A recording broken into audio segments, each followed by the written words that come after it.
Hey everyone, welcome to a new episode of Steven's Week, the weekly update on marketing and technology. Welcome to this new episode.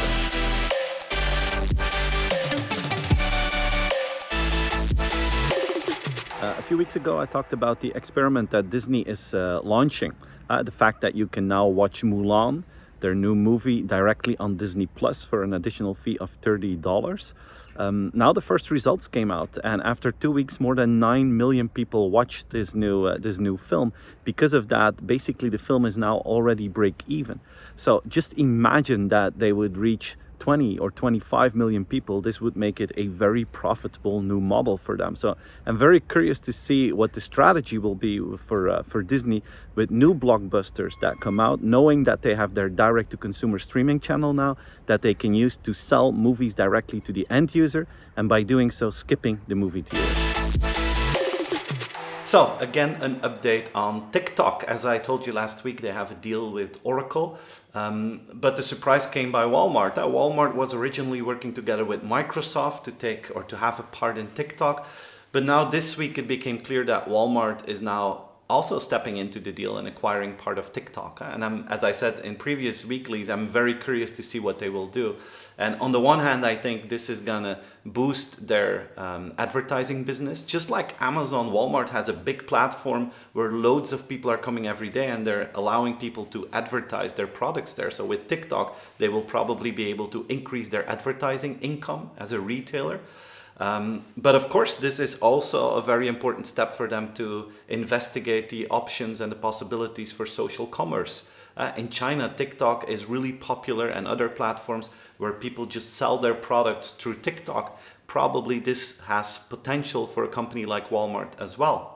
And some people think it's strange that a retailer is stepping into social media, but if Google or Facebook are moving into retail, we're like, these guys are brilliant. But when a retailer does the same thing but in the opposite direction, we often think, this is strange. But in fact, what Walmart is doing is pretty comparable with the strategies of Google and Facebook, but then just in the opposite direction. So I'm very curious to see how this will play out in the future. Amazon is expanding its Amazon Care program to more and more employees of the company. Now they're going to have thousands of people that are using their own healthcare system, which is a remote healthcare system, but also an in-person healthcare service. And this could be a first step towards a public offering of Amazon Care, where they go to the mass market with this healthcare service. And imagine what this could mean. It could mean that they offer healthcare services to their millions of Prime clients. It could mean that you talk to Alexa and you tell her certain symptoms that you have, and then they can connect you instantly with one of their healthcare professionals. They could bring the healthcare system to the patient, where you talk to Alexa, you tell them their symptoms, and instantly they connect you with a video call to a doctor. And then they can figure out what's wrong with you, if you need an in-person consultation, or if you can be helped from a distance.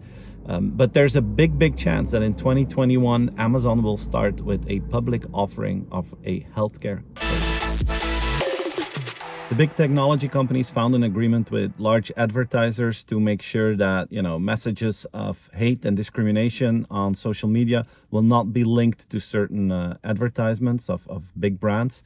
And for the first time, they're going to define together what is meant by discrimination and hatred, so that it becomes very clear for everyone what kind of messages should be avoided on social platforms.